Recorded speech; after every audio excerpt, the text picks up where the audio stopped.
Pila ka mo didi? Okay, okay.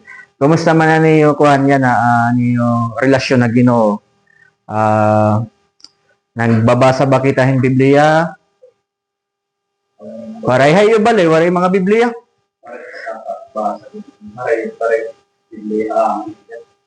Sorry kay English pa gud ano. Okay, nangangalimot ko daw. Sorry kay kukuhanan ko Brother Munching kung kain kami mamiling ng Biblia para iyo. So yan na Ama to salamatan niyo paghatagan oras, salamat gyapon na niyo effort. Ini naton paghatagan oras para iniha Ginoo, para iniha Dios. So seringan pulungan Dios na papahinumdum ko la tanan nga oras nga atong ginahatag para iya diri ya kawang. Okay? So yan na pag-istoryahan naton ang unang semana na an pamaagihan katalwasan, pinaagihin pagkaadahin pagtuo kaniso Kristo. Okay? So yan ang iba nga pulong nga may da kapareho nga karayag signon o kahulugan, ito nga pagtuo is pagtapod. Na nasaringan pulungan Dios ang surat ni Pablo ha Efeso kapitulo 2 bersikulo 8 nga 9 kay tungod ang grasya pinaagihan pagtuo na talwas ang mga Kristohanon dito ha Efeso.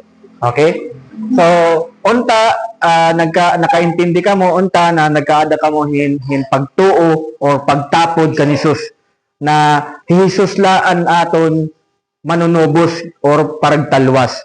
Diri na kita makakaangkonhan katalwasan kun waray Jesus. Jesus lang pamaagi.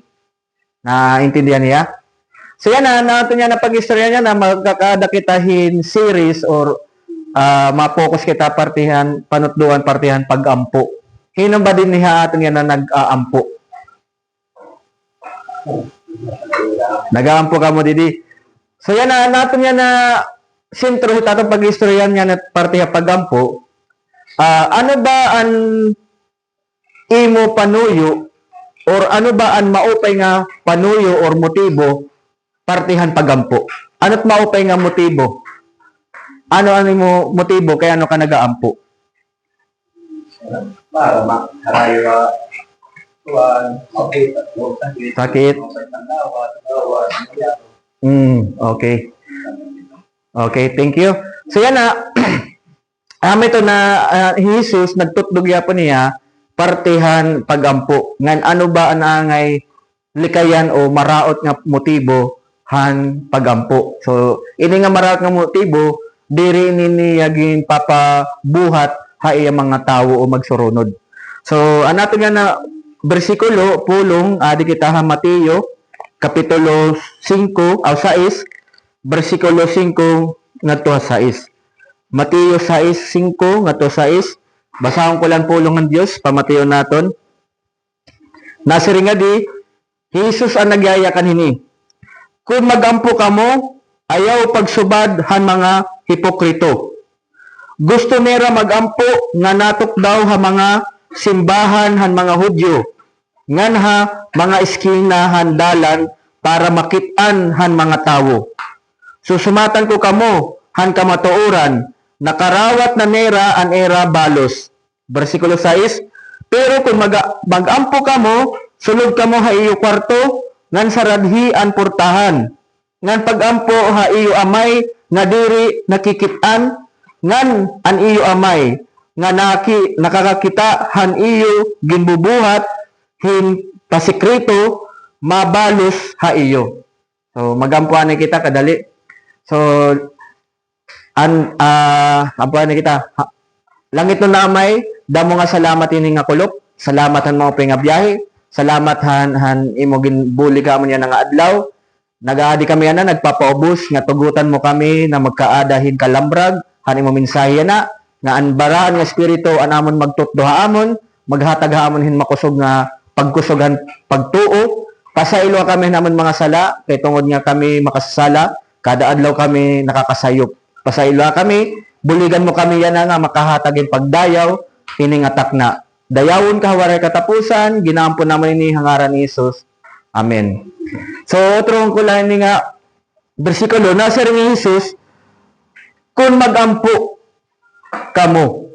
So ini kumbaga makikita naton kung magampo kamo an expectation ha aton han Ginoo maram naman kamo ano ba't wari-wari expectation ani ha Hindi yung kalain, unexpected. expected aniya ginaasahan aniya ginaasahan ha iya mga magsurunod nagaampo. So yan kung kamo nagaampo kamo sakto ito na yung ginahimo. Kaya amo iton kariyag signon han aton Ginoo nga niya mga tawo nagaampo. Ini nga pagampo at kariyag signon na pagampo amo ni ang sitwasyon nan imo kalag nakikig-istorya ha Dios. Pinaagihan pagampo nakikig-istorya ka ha aton Dios. Dida pinaagihan pagampo ada dida nimo ginadayaw nimo ang Dios, nagsusumat ka nimo mga problema, nangangaro ka bulig ha Dios. Diba? So ito na nimo pangarohan bulig ha Dios, pwede mo ito mabuhat pinaagihin pagampo. Siya na ini nga pagampo sagrado ini, kumbaga baraan ini. Ini nga pagampo, igahatag lang natin ini para ha Diyos. Diri mo ini pwede igahatag ha, diri tinuod nga Diyos. Okay? Kay sagrado man gud ini nga pagampo. Yan makikita natin na pinaagihan pagampo an aton Diyos na mamati nga nabaton. So sa ring panera may natulo nga pamaagi ang pagbaton han Diyos han aton pagampo. Siyahan, oo. Kung ano man nimo pinangangaro ha Dios, pwede niya ighatag kung iya ito kaburuton. Ikaduha, diri. Ya? So may dagyap niya, may dagyap mga ginaampo nga diri niya iginahatag. Panangitan pa sa rin kita nga Ginoo tagaya ko hin damo-damuan nga kwarta para damot akon pansugal. Di ba? So dito matugutan Ginoo nga tagaan kan damo nga kwarta para ka may dapan pansugal. So diri gud diha mahatag ito. Ikatulo, ano man ikatulo? Saring pa, ayaw anay. Ipagbatonhan natin Diyos yung pagampo, may ada niya sakto nga panahon. May ada niya tinakdang panahon. May ada niya timing. Naintindihan niyo? So, amin itong tulo nga pamagi. Oo, diri, ayaw anay. Diri pa itong sakto nga panahon para imo. Okay? Panaglita, naggampukan pa, gusto mo makasawa, ayaw anay. Diri pa ito sakto imo. May dahil sakto nga panahon para imo. Okay? So yan na, kami itong ni-expect haton ng Diyos, mag-ampo kita. Yan na, ini nga bersikulo, bubuligan kita kung ano ang sakto nga motibo hit pag-ampo. Nasa nga Jesus, ayaw pagsubadhan mga hipokrito. Bayada ba didi mga kahatag haaton hit ideya kung ano kahulugan ng hipokrito? Ano't kariyag signo nit hipokrito?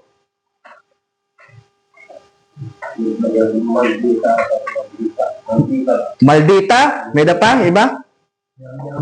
Mayangyaang, ano pa, last one. Ha? Salbahe. Kaya na, ini nga hipokrito di da Biblia, ang kaniyag sige ini, ito na magpanggap, nagpapanggap ya, aktor. Diba? Kumbaga hiya nga, diri tinuod iti agin bubuhat. Diri kinasing-kasing iti pagbuhat. Amat at karisyon iti hipokrito. Okay? So yan nasa nga di, ayaw ka mo pagsubadhan mga hipokrito. So ang suguhan Diyos, partihan pagampo, diri naton susubdon ang ginbubuhatan hipokrito. So ano ba't ginbubuhatan hipokrito? Nasa ring Jesus, gusto nera magampo nga natok daw ang mga simbahan ng mga Hudyo. So, ini nga simbahan ng mga Hudyo, kinahanglan natin maintindihan kaya ano nakayakan ni Jesus yung simbahan ng mga Hudyo. Kaya ini, ang sitwasyon ini, Jesus usay nga Hudyo. Nga na niya mga kasturya, kadamaan na niya mga disipulo, mga Hudyo, mga taga-Israel. Sa tawag ini, simbahan ng mga Hudyo. Okay? So, yan na, to, nasa rin Jesus, parte ni nga hipokrito, ang kariyag sigan ng hipokrito, gusto nila magampo nga natok daw ha mga simbahan, han mga Hudyo, ngan ha mga iskina, handalan, para makitaan han mga tao. So, ini nga mga hipokrito nga nagaampo, ito nga Era ginpapakita ha ibang nga tawo nga hira, tuhay kuno hira, relihiyoso, makadiyos, pakitang tao la, itera pagiging makadiyos. Diba? Amo nga ang rason nga naghatag Hesus yung pananglitan na ini na mga hipokrito, natok daw, gusto nila makita ang hirahan kadaman nga tao. Gusto niya, amo to tera karuyag, gusto nila nga ang kadaman nga tao, makikilala hira nga ito nga tao, maupay ito nga tao kay makadiyos ito nga tao. Pero ha deep inside, diri man hira tinuod nga nasunod ha Diyos, pakitang tao la. Amo ito hipokrito. Kung taloy ikaw na nagsusumat ka ibang ako, may dako Diyos, pero ngayon may daka ibang nga gimbubuhat, di ba? Makusog ka ngayon, pananglitan lain niya, makusog ka ngayon mangawat, makusog ka ngayon maglibak, di ba? Kahit libak, sa laman giyap. Di ba? Oh. So, ano ito nga ko, nadiri ang Diyos nga sa ganito nga, ni mo pagampo, ito nga, pakitang tao nga, kung talo nagpapakabanal-banalan, kami ito siya rin kanta, banal na aso, santong kabayo.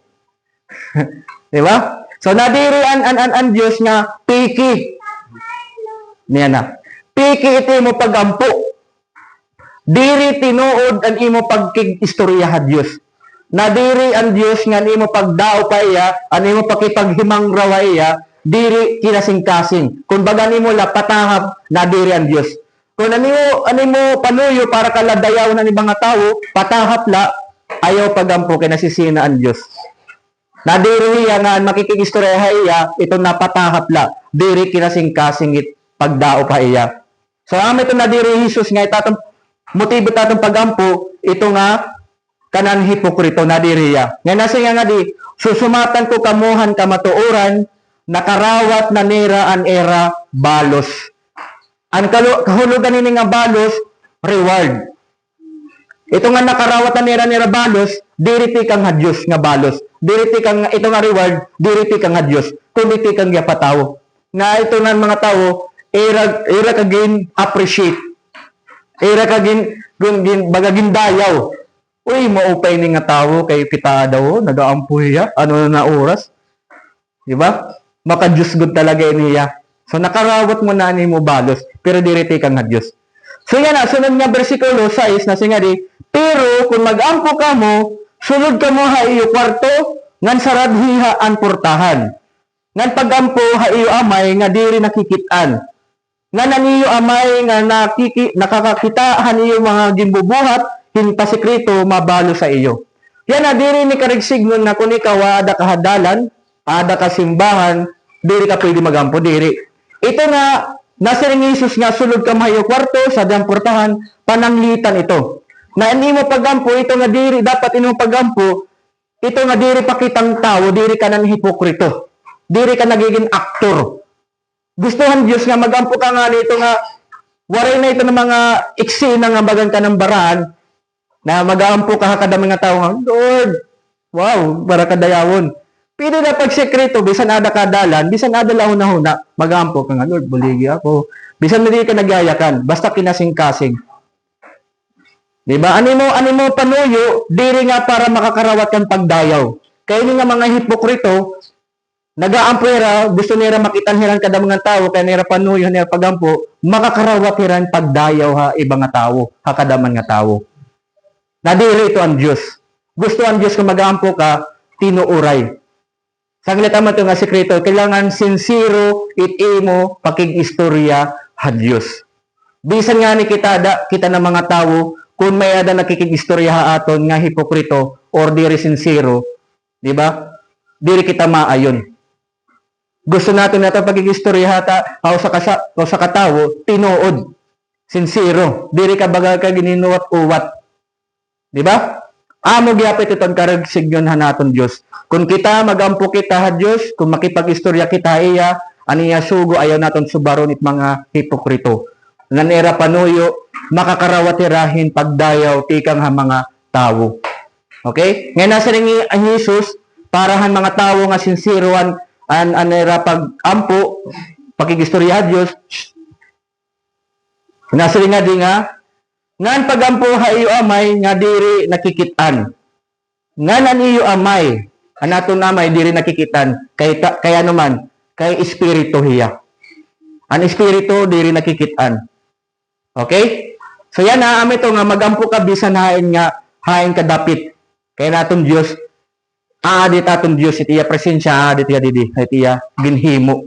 Okay? Nasi nga di ngan pagampo ha iyo amay nga diri nakikitan ngan an iyo amay an aton Dios amay nga nakakakitahan iyo ginbubuhat hin pa sekreto mabalo sa iyo. Makikita naton ang ginbabalusan lahan Dios han parte ha pagampo kung tinuod an imo pagampo may ada niya reward babalusan ka han Dios. Diri gin tatagan hin pagbalo sa naton Dios amay han usa nga klase nga pagampo nga hipkanan hipokrito or pakitang tao.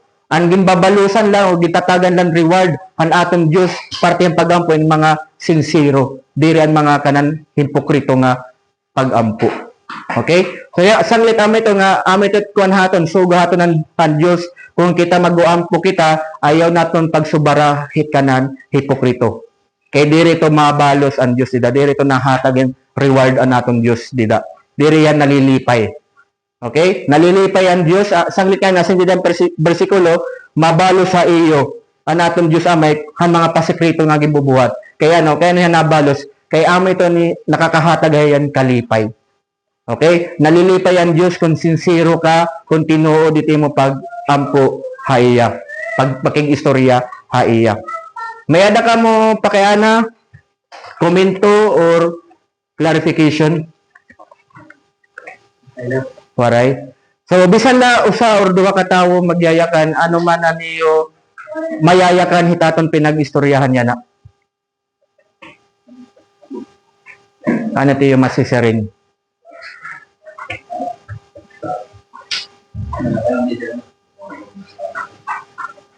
Ha? Anay? Waray? Kaawod pa? Sige, basta may ito ha, aton sugo ha aton ng Diyos, kung mag-aampo kita, ayaw naton pagsubara, hit kanan hipokrito.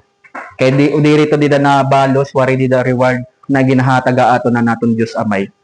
Sincero kita madapay ha, tinuod. Okay? Mapinomsanon. So, mag-aampo kita. Langit no namay, da mga salamat hininga mensahe, pinagihan mo mensahe, nahibaruan namon na dadiri ka nalilipay han parti pagampo kun kanan hipokrito. Salamat na ikaw nagtututduhaamon kun anon sakto nga pamaagi han pagampo. An kada usa ginaampo ko Dios nga buligan man kada usa niya na namon pagtipauli ikaw maghatag proteksyon ngan padayon may rataganing kusog kun ano man kinahanglan ni tira pamilya ngan tira lawas ikaw ang maghatag hanira pagkinahanglan pati gihapon anira kalag ngan pagtuo. Ipaharayo kami han kanan kaaway para magkada kami hinsuop na relasyon nga da kaniso Kristo. Ikaw lang ngay dayawon nga ginaampog yap namon hi Architect Munching na pinaagihan niya pagtugot nga magkada hin Bible study nga di ikaw ang padayon magbendisyon na iya ti nga tanan nga ginbubuhat tagan may mao pingalawas nga makusog nga pagtuo. Dayawon ka wari katapusan ginampon naman ni hangaran ni Jesus na amon manunubos. Amen. So, damo nga salamat ta iyo. God bless. See you next week.